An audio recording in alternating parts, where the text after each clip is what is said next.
Bonjour et bienvenue dans cette nouvelle vidéo. Je m'appelle André, je suis le coach masseur et aujourd'hui je vais vous parler d'un livre que j'ai lu récemment qui s'appelle Savourer. Savourer, manger et vivez en pleine conscience. C'est un livre qui a été écrit par Thich Nhat Hanh. Thich Nhat Hanh est un moine bouddhiste qui parcourt le monde pour enseigner la voie de la pleine conscience. Alors il s'est associé avec une nutritionniste pour écrire cet ouvrage. La pleine conscience, c'est quoi? La pleine conscience, c'est être pleinement présent dans chaque instant. Je pourrais vous résumer ce livre en quelques mots. Manger, savourer au lieu de bouffer. Voilà, on pourrait très bien arrêter la vidéo là et ça le résume parfaitement. Mais je vais quand même vous en dire un petit peu plus. La pleine conscience, donc, c'est être présent dans chaque instant. Pourquoi? Pour pouvoir opérer des changements dans notre façon de manger. Pour mieux nous comprendre. Mieux nous comprendre, c'est-à-dire se concentrer sur les raisons qui ont provoqué ces prises de poids. Il y a bien un moment donné où vous avez commencé à prendre du poids. Et il y a des raisons à cela. Être en pleine conscience va permettre de mettre la lumière dessus. Et le fait de mettre la lumière dessus va permettre de nous corriger, puisqu'on va être beaucoup plus à l'écoute de notre corps. Alors l'auteur va largement développer qu'est-ce que la nourriture saine, quelles sont les boissons saines, et puis il va nous expliquer comment pratiquer la pleine conscience. Il y a plusieurs façons de la pratiquer. Vous pouvez la pratiquer dans plusieurs actes de votre vie. Ça peut être pour manger, ça peut être pour faire du sport, ça peut être pour se déplacer, pour aller travailler, ça peut être aussi avec vos enfants. Peu importe, vous pouvez appliquer cette méthode dans toute votre vie. Alors, par rapport à vos sentiments, quand vous avez une émotion négative, ce qu'il faut savoir, ce qu'il est intéressant de faire, c'est que en un, vous la ressentez, elle est là, vous la nommez. Par exemple, vous ressentez de la colère. Vous savez, voilà, je ressens de la colère. Deuxième étape, vous pouvez pratiquer la respiration en pleine conscience. Le livre vous explique comment faire et c'est très utile pour pouvoir accepter l'émotion. Et le fait de l'accepter, ça va vous permettre de l'atténuer et forcément de mieux la vivre. En la vivant mieux, vous allez moins grignoter, vous allez moins vous concentrer sur le fait de manger, puisqu'on a souvent ce réflexe d'aller manger ses émotions, d'aller manger pour digérer ce qu'on ressent. En pratiquant la pleine conscience, vous allez atténuer ce processus et forcément, en conséquent, manger moins.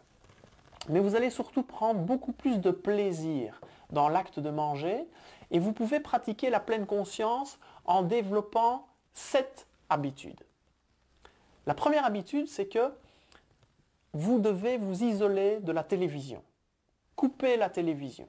Qu'elle soit dans la pièce d'à côté, qu'elle soit dans la même pièce où vous mangez, vraiment, enlevez ces tentations sonores, visuelles, pour pouvoir vous concentrer pleinement sur l'acte de manger. Exprimez aussi votre gratitude par rapport au repas qui vous est servi.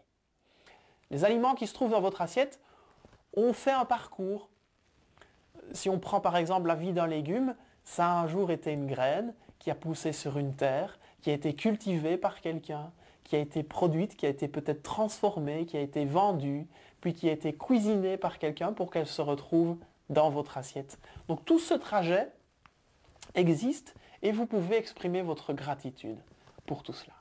Nommez aussi chaque plat.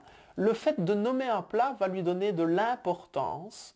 Et l'importance qu'il va recevoir, évidemment, va vous permettre de pouvoir le savourer pleinement. Éveillez tous vos sens.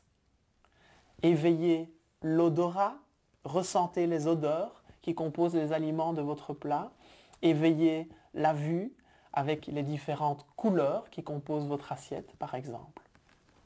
Diminuez aussi les portions. Alors diminuer les portions, ce n'est pas seulement moins se servir, c'est aussi faire attention au contenant.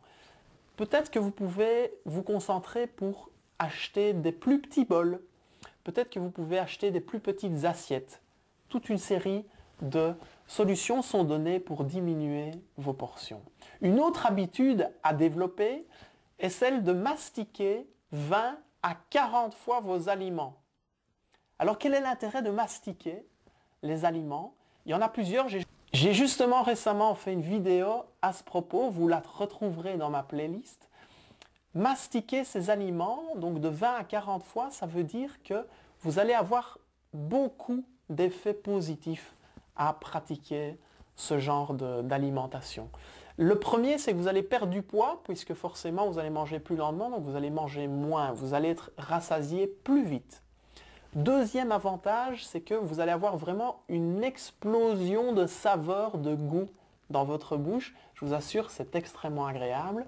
Et troisième avantage, et non des moindres, c'est celui de prédigérer les aliments. En mélangeant votre salive avec les aliments, du coup, vous allez pouvoir les digérer beaucoup plus facilement et traiter toute une série de problèmes de digestion qui peuvent exister.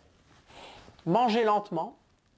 Pour manger lentement, petit truc extrêmement simple, vous redéposez votre fourchette. Vous avez votre assiette, vous prenez une bouchée, vous mastiquez 20 à 40 fois et pendant que vous avez les aliments en bouche, vous reposez votre fourchette, vous la reprenez ensuite pour reprendre une autre bouchée.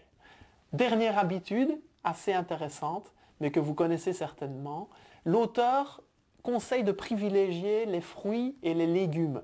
Alors tout le monde le sait, il faut manger des fruits, il faut manger des légumes, mais il vous explique largement en quoi c'est bénéfique pour votre santé dans le livre. Le livre apporte 2 points extrêmement intéressants.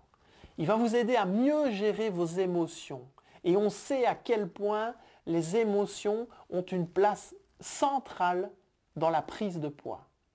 Toute une série de personnes font des régimes très difficiles, ils font des efforts extraordinaires, et puis à un moment donné, ils craquent et ils reprennent. Pourquoi? Parce qu'à un moment donné, il y a de la frustration qui est là, il y a de la colère, il y a des angoisses, il y a des émotions qui ressurgissent. Donc le livre apprend vraiment à gérer cela. Et deuxième chose, c'est une façon de perdre du poids sans faire régime. Je crois que tout le monde en rêve. Voilà, il suffit de le lire et de le mettre en pratique. Je vous souhaite tout le meilleur et vous dis à très bientôt dans une prochaine vidéo.